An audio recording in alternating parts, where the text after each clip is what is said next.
Saludos para todos. Hoy concluimos nuestra miniserie sobre Primera de Pedro, capítulo 4, del 1 al 11.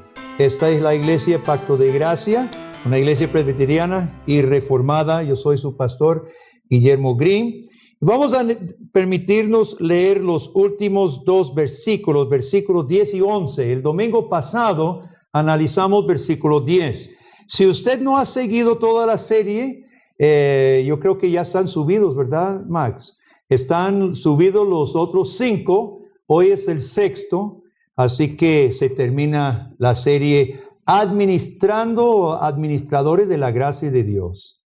Administradores de la Gracia de Dios. Versículo 10 dice, y recuerde los versículos anteriores, ¿verdad? Desde 1 en adelante, pero versículo 10 dice, cada uno según el don que ha recibido, ministrelo a los otros como buenos administradores de la multiforme gracia de Dios. Si alguno habla, y este es el versículo de hoy, si alguno habla, hable conforme a las palabras de Dios.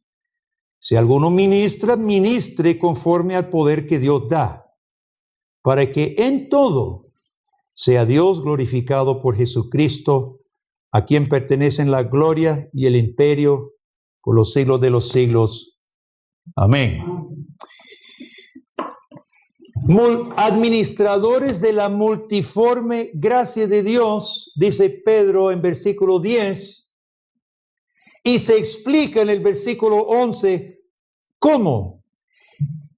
Y esencialmente, hermanos, nosotros administramos la gracia de Dios solo en dos formas, hablando y haciendo. Es que no hay otras acciones concretas del ser humano. Hablamos y hacemos. Y así dice Pedro en versículo 11. El que hable, hable conforme a las palabras de Dios. Y el que obre, el que sirva, con el poder que Dios da. Entonces vamos a hablar, hermanos, en este mensaje final de ser administradores de la multiforme gracia de Dios en estos dos sentidos que el apóstol señala: hablando con las palabras de Dios, sirviendo con el poder que Dios da. Como hemos enfatizado en cada mensaje, versículo 1 es clave. Puesto que Cristo ha padecido por nosotros en la carne, vosotros también armados del mismo pensamiento. ¿De qué se trata la vida cristiana, hermanos? Se trata de haber sido salvo en Cristo Jesús. Salvo por gracia. Salvo por el sacrificio del otro que se ofreció por nosotros en misericordia. Y Dios y Pedro, bajo la inspiración del Espíritu Santo, dirige su exhortación a los cristianos cómo vivir en este mundo. Se acuerda que estaba escribiendo a los expatriados, los cristianos esparcidos en un mundo que se estaba poniendo más y más hostil, parecido al mundo en que vivimos hoy. Estuvimos conversando un poquito también en la clase de membresía sobre algunas cosas hoy que se oye en las redes, en los mismos medios masivos públicos, oficialistas, cómo critican al cristianismo. Estaba escuchando Radio U, que todos sabemos que no es ningún amigo del cristianismo, y era directo el ataque contra la iglesia. Ahora se aprovechan de la política y del fallo del TSI, del Tribunal Supremo de Elecciones, de que la iglesia no se meta, y se aprovecharon de eso para criticar religión, no entendiendo que tiene su propia religión, que está muy metida en su propia política. Pero el cristianismo es no. Todas las demás religiones sí está bien. Cristianismo no. Pedro escribe en un contexto muy parecido. Todas las religiones eran lícitas. Cuando Pablo entra a Atenas, vio un montón de altares, montones, hasta uno al Dios desconocido. Y de ese Dios predicó. Pues nosotros, hermanos, enfrentamos una sociedad parecida. Muchas religiones son permitidas. Una cifra que escuché ayer, terrible, hermanos. la última cifra que yo tenía sobre Costa Rica era 14% de personas ateas o no pertenecen a ninguna religión cristiana. Ha subido esa cifra 25%. Y entre jóvenes, 30 y menor es 30%. El futuro, así como vamos, el futuro de Costa Rica es un país no cristiano, en ningún sentido, ni católico ni evangélico. Es el futuro, la trayectoria que llevamos. Gracias a universidades ateas, antagónicas a Costa Rica, a cristianismo, etc. Preparémonos con base en las exhortaciones de Pedro. Pedro prepara su gente y dice, sean sobrios, sobriedad. O sea, coloquialmente decimos, póngase los pies en la tierra, póngase serio. La cosa no va a ser fácil. Velad y orad, orad y velad. Hospédense unos a otros porque lo vamos a necesitar. Y sobre todo tenga amor ferviente porque el amor cubrirá las faltas que tenemos y nos unificará. Clave, hermanos, todas estas exhortaciones importantísimas. Pero todo viene de que Cristo murió por nosotros primero, si no, nada de esto nos sirve. Usted por su propia fuerza, hermanos, no va a poder. Entonces, primero necesitamos enfocarnos en el sacrificio de Cristo para llegar al versículo 10, donde dice, ahora, sea mayordomo de la gracia, esta gracia que Dios le ha dado, sea buen administrador de esa gracia. Es gracia, es un privilegio. Para que, versículo 11, para que Dios reciba toda la gloria, y ahorita vamos a hablar más de esto, pero debemos entender, hermanos, el privilegio. No solo lo salvó a usted, sino le dio lo que usted no merece. Porque en el Edén, cuando el hombre se rebeló contra Dios, nosotros perdimos el derecho de administrar nada para Dios. Nada. Porque Dios nos colocó como los príncipes y mayordomos de este mundo. Y lo desechamos, no lo quisimos. Y Dios no solo viene y nos perdona en Cristo, sino dice, ahora los tomo como mis socios de nuevo. Socios de Dios, hermanos. Mayordomos. Mayordomos de su vida. Mayordomos de su hogar. Mayordomos de este mundo. Mayordomos de Costa Rica. La iglesia. Tremenda tarea y tremendo privilegio. Cristiano, por favor, entienda la grandeza, el tamaño de este privilegio que Dios nos ha dado. Entienda, por favor. Tratamos las cosas muchas veces del evangelio así, dominguito, mi ofrendita, ¿verdad? Como si fuera un compartimento de la vida. Cuando Dios lo rescata, no rescata un alma el día domingo, hermano. Rescata un Marcelo, rescata una hermana Teresa, la persona, para que seamos mayordomos en todo lo que toquemos y todo lo que hablemos. Privilegio, hermanos, esto es un privilegio. Lo primero que debemos hacer es romper con la religión del yo. La religión del yo es la religión del mundo.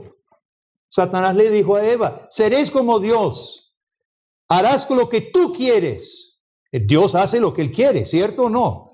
Usted también será diosa, haciendo lo que te da la gana.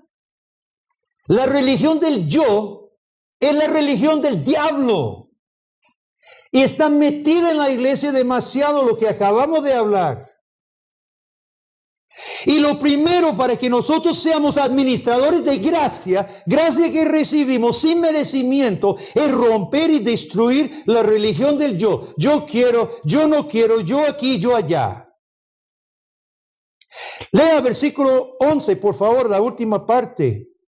¿Cómo termina Pedro su mensaje a una iglesia que debía vivir en este mundo que es redimida por Dios, para que en todo sea Dios glorificado por Jesucristo, a quien pertenece la gloria y el imperio por los siglos de los siglos. Ni a usted ni a mí le parece, nos pertenece ni gloria, ni honra, ni poder. Esto se trata de Dios. Usted fue salvado no por usted.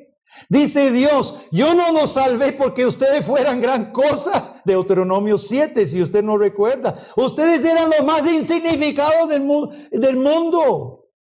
Los salvé porque yo hice una promesa nada más. Y Dios vuelve a decir en el libro de Isaías, por amor a mí mismo. Por amor a mí mismo los voy a salvar. Porque me da la gana tener un pueblo, no porque se lo merecen.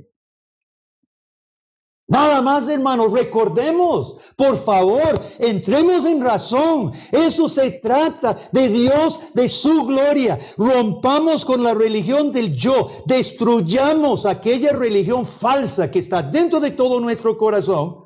Porque como hijos e hijas de Adán y Eva, nacemos con la religión del yo metida. Yo no sé si conocen la serie de caricaturas en inglés Calvin and Hobbes. Es una serie de libros de caricaturitas de un autor bien filosófico. Juan Calvino y Thomas Hobbes, opuestos, un teólogo y un filósofo. Y él ya murió, caricaturas que mis hijos leían todas las mañanas. Yo los vacilaba que estaban haciendo sus devocionales. Porque todas las mañanas comiendo su desayuno leía los libros de Calvin y Hobbes y son chistosísimos pero muy profundos. Y uno de ellos, Calvin, es un huilille terrible, llega a la casa, tira la puerta, bota el salveque y dice, estoy harto de la gente, dice. Todos solo hablan de sí mismos de aquí, hablan de sí mismos de allá, solo hablan y hablan de sí mismos. Y en el último cuadrito dice, porque no hablan de mí.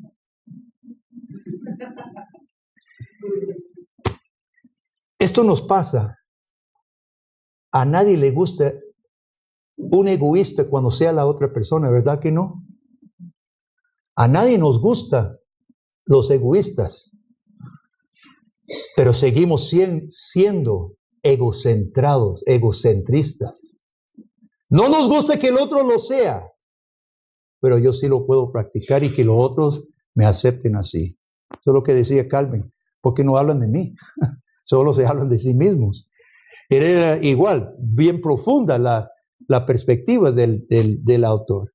Primer paso, hermanos, es el final de este pasaje para que Dios sea glorificado en todo. Número 2, todo ejercicio del don de Dios solo se hace efectivo cuando se emplea bajo el mando de Dios y dentro de la voluntad de Dios. Fíjese en la primera parte del versículo 11. Si alguno habla, ¿hable qué? Conforme a las palabras ¿de quién? De Dios. Solo las palabras que son de Dios debemos hablar. ¿Cuántos aquí hablan solo las palabras de Dios? Levante la mano. Yo tampoco levanté la mano. ¿Cuántas veces hablamos las cosas que no son de Dios, hermano? ¡Qué tristeza! Hemos recibido este privilegio en Cristo de ser redimidos, de ser hechos socios de Dios. Dios espera de nosotros formarnos como Adán y Eva, que sí solo hablaban antes de pecar lo que a Dios le agradaba. Esto es importante para todo cristiano, especialmente los líderes, hermanos, especialmente los pastores y predicadores. El oficio de enseñanza se ha corrompido. Y yo quiero decir algo como pastor de esta iglesia. Exija siempre que sus líderes futuros, porque yo no voy a estar aquí para siempre, exija siempre, y no estoy hablando del rapto, que yo me vaya y ustedes se quedan. Yo voy a morir. Exija siempre que sus pastores y sus líderes se preparen, que sean preparados. Exíjalo. Porque aquí está. El que hable solamente las palabras que son de Dios. Sabemos que el oficio de enseñanza hoy se ha corrompido grandemente. Muchos creen que por ocupar el puesto de pastor pueden decir lo que se les ocurra.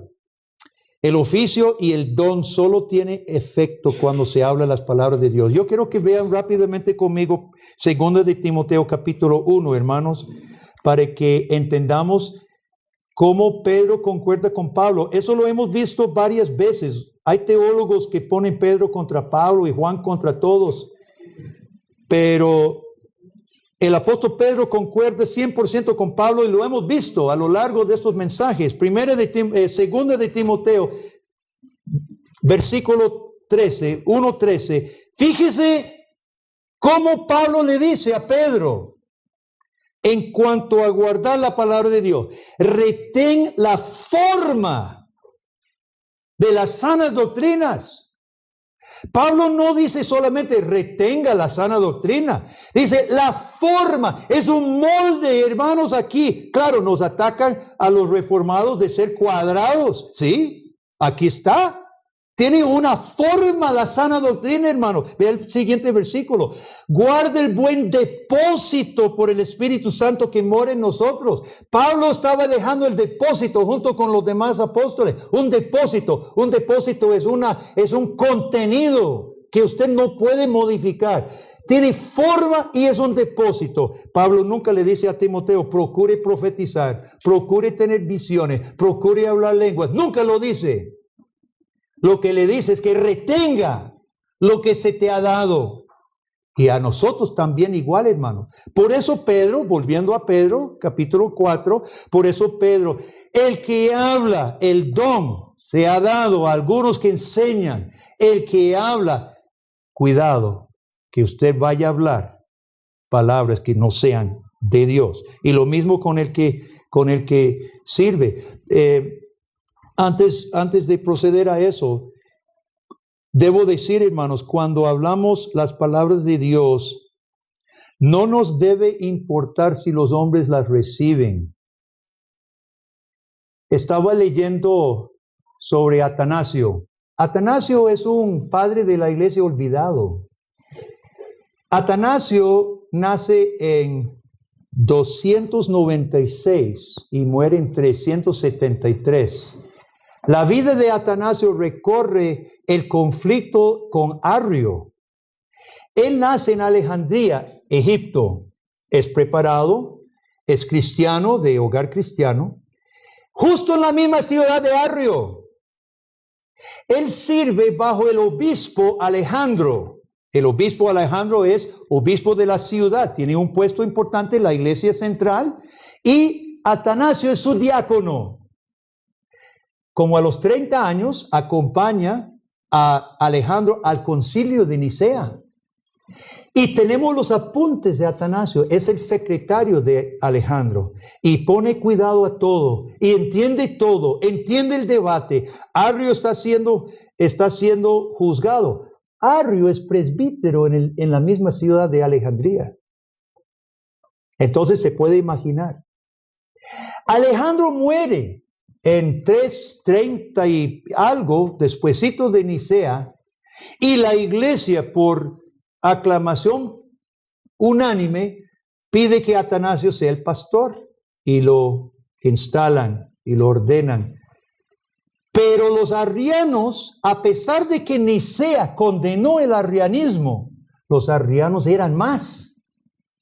Y políticamente, en la iglesia, políticamente, lograron expulsar a Atanasio 5 veces en exilio. Pasó 17 años de su vida en exilio, queriendo matarlo. Tuvo que refugiarse en el desierto con algunos monjes. Usted sabe que en ese momento había monjes que se iban a vivir en cuevas. Tuvo que refugiarse hasta Roma, etcétera, durante su vida. Y muchos, pues, albergaban a Atanasio, los que lo querían, pero los arrianos eran más. Y Atanasio escribe bien, predica bien, con pasión, con fervor, a pesar de que era la minoría. Y un historiador dijo, casi gracias a un solo hombre, Atanasio, ganó la ortodoxia. Si Atanasio se calla en ese momento, probablemente, bueno, humanamente habría ganado el arrianismo, que es lo que creen los testigos de Jehová, que Jesús no es totalmente divino, eterno. Por Atanasio, que no cedió, que no se dio por vencido. Gracias a Dios, mediante Atanasio, la iglesia afirmó la ortodoxia, la fe ortodoxa. De Atanasio viene la frase, cuando dijeron, Atanasio, todo el mundo está contra vos. Atanasio dijo, no me importa, yo estoy dispuesto a ser uno contra el mundo, porque sé que tengo la razón, sé que estoy apoyando la palabra de Dios, uno contra el mundo. Hermanos, eso es un buen lema para todo cristiano. No somos uno, somos muchos, pero no importa que fuera uno contra el mundo. Cuando usted habla las palabras de Dios, hermano, no se preocupe si los hombres lo crean. En el pasado, en la historia, Dios ha usado hombres y mujeres valientes, que no les importó lo que el mundo decía, que no nos importe, que nos importe lo que Dios nos dice, hermanos, y hablemos las palabras de Dios. Los que sirven, aquí otra vez encontramos el término ministre, los que ministran, y nosotros estamos cambiando este término por una mejor traducción, porque esa idea de ministrar se ha tomado como otros términos que los han maleado. Malearon pacto, malearon unción, malearon ministrar, y porque la idea es que vamos a ministrar de una forma mágica, de una forma misteriosa, de una forma mística, vamos a ministrar, ¿verdad?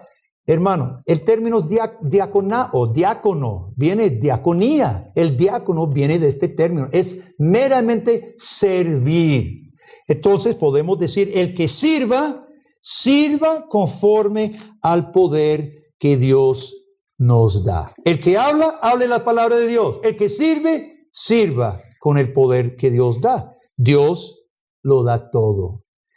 El que habla recibe el mensaje. Estas palabras son de Dios, hermanos. Aún en el Antiguo Testamento, Dios criticó a los profetas que no se amarraron a su palabra. Y los mismos profetas del Antiguo Testamento estaban sujetos a las revelaciones anteriores. A las revelaciones anteriores, lo que Moisés había escrito, los profetas no podían negar, no podían contradecir. ¿Cuánto más nosotros hoy que tenemos 66 libros inspirados de Dios? ¿Qué más necesitamos, hermano? No ocupamos más revelación de Dios. El que habla, hable conforme a la palabra que Dios ha dado. El que sirve también con el poder. Fíjese, hermanos, que lo recibimos todo. ¿Usted como cristiano se ha sentido alguna vez como que le falta o la sabiduría o las fuerzas para servir a Dios? Servir en cualquier forma, ¿verdad? Servir en la iglesia, servir en el hogar, servir en su trabajo, como que le haya faltado o la sabiduría, ¿verdad? Claridad de pensamiento o las fuerzas físicas. Claro que lo hemos sentido. Somos de carne y hueso y se nos agota la sabiduría y las fuerzas. Pedro aquí dice, no se preocupe, procure servir a Dios y sirva con las fuerzas que Dios te va a dar. Yo tomo eso, hermanos, con la misma firmeza con que Dios nos dio su palabra, es que están paralelos. Hable ¿qué? Palabras que Dios dio. Sirva ¿qué? Con fuerzas que Dios va a dar. No es que tal vez Dios, si usted le doble el brazo a Dios, ¿verdad? Tal vez le dé las fuerzas. No. Así como dio la Biblia, también da las fuerzas para servirle. No desconfíe. Esto es de gran ánimo para nosotros, hermano. De gran ánimo de confianza. Usted se siente agobiado, claro, agotado, confundido. Sí, por supuesto. Somos humanos y somos pecadores. Pero hermanos, centre su mirada en Cristo. Enfóquese en Dios. Su palabra le ha dado sus palabras. Y la fuerza la va a dar cuando es para servir al Señor. No lo dude. Otra vez volvamos al punto del carácter teocéntrico de la salvación. El carácter teocéntrico de la... Quitémonos, hermanos, de nosotros del medio. Cuando usted se cree el centro del universo, llega el momento en que colapsa su religión. Porque usted no es el centro del universo, ni es el Dios del universo. Y si usted mismo es su Dios, usted está confiando en sus cualidades, eso pronto colapsa. ¿Por qué esa religión que está también en la iglesia se apoya tanto en la psicología? ¿Por qué tantos psicólogos cristianos? Porque están aberrados en su enfoque de entrada. Coloca al hombre como su Dios y como el mago para resolver sus propios problemas. Eso es imposible. Es una calle sin salida. El carácter teocéntrico de la vida dice, Dios nos ha dado todo. Nos dio Jesucristo, nos ha dado su palabra y le va a dar las fuerzas. ¿Cuántos dicen aleluya? Carácter teocéntrico de la vida es la religión bíblica y es la religión que las iglesias reformadas afirmamos, hermanos. Soli Deo gloria. De Dios es la salvación. De Jehová es la salvación toda y todo aspecto de ella, hermano. Confíe en eso. Crea lo que la palabra le está diciendo. Afírmese sobre su palabra. Anhele su palabra. Mastique su palabra. Lea su palabra. Asimile su palabra. Y salga. Y sirva. Haga lo que Dios te pida. Confiando de antemano que las fuerzas Dios ya se las dio. Ya se las prometió. Aquel el papel de la educación bíblica es clave, hermanos.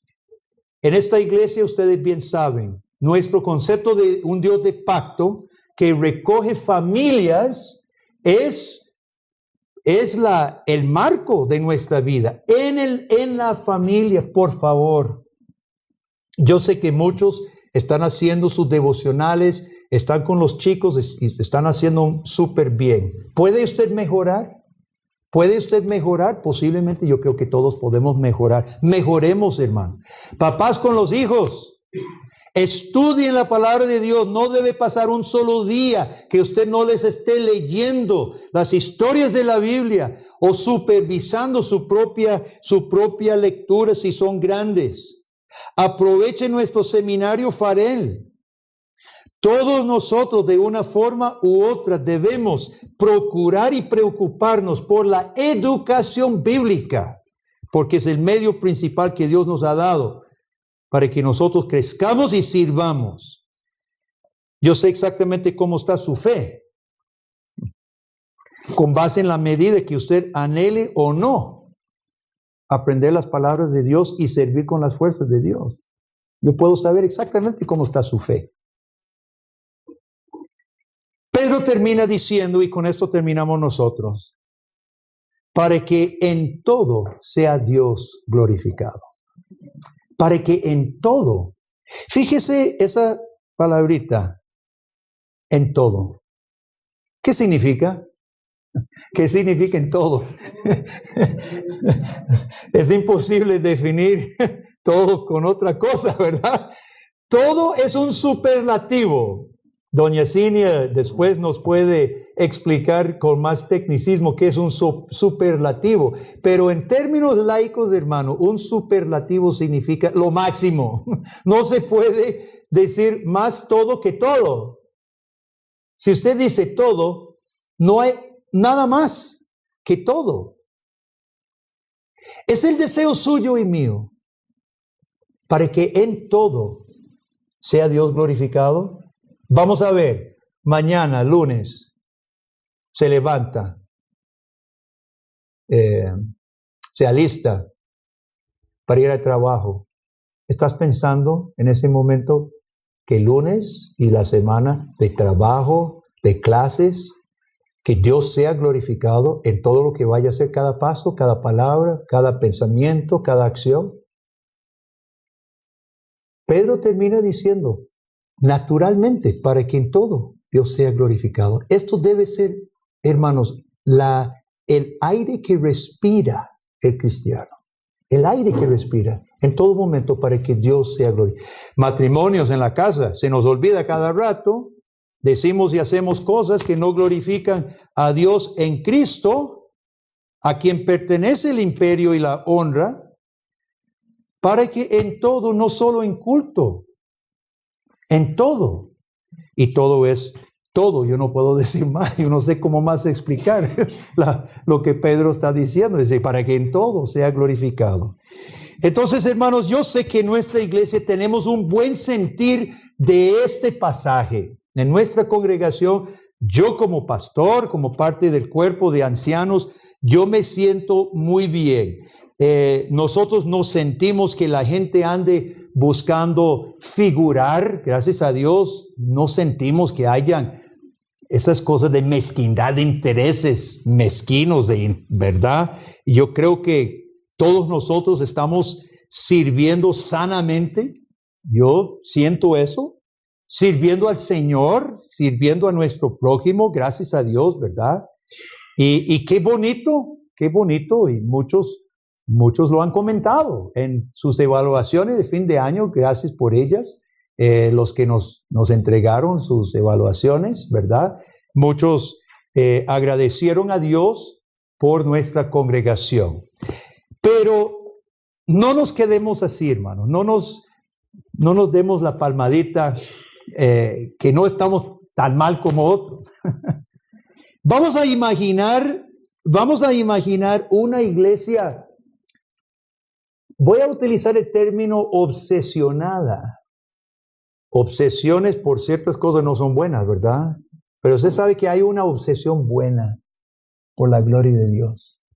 Y vamos a imaginar una iglesia entregada, comprometida, obsesionada con administrar la gracia de Dios.